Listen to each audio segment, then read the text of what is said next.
Morning class. We now take your seat.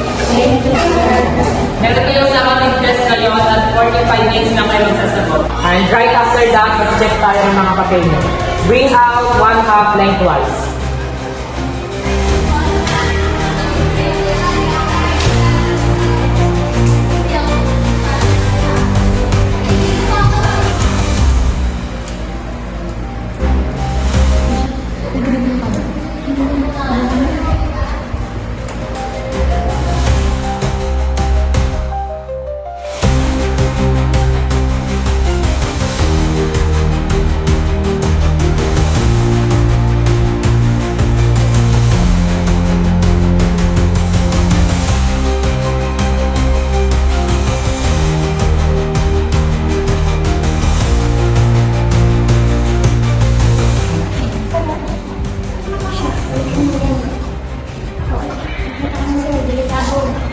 Bahala mo, Mr. Kakasakit.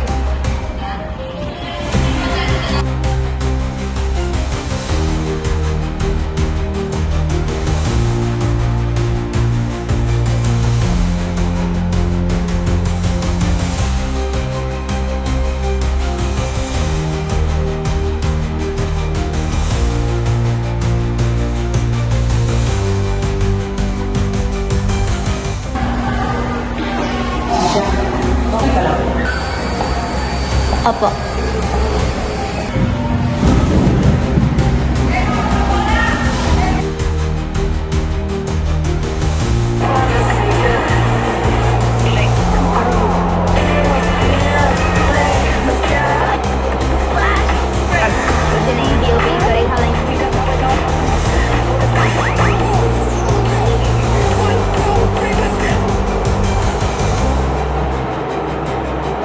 Ano ba yan, Keisha?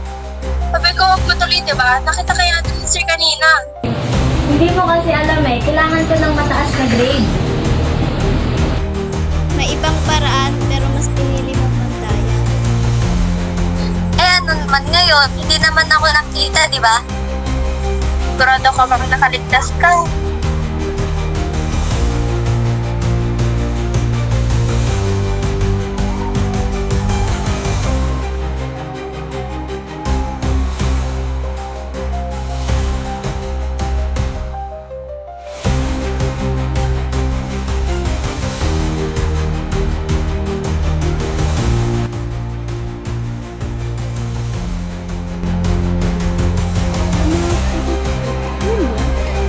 Hindi, wala siyang ebidensya.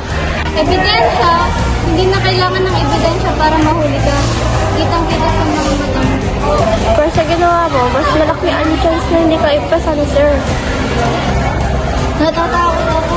Ayoko bumagsak.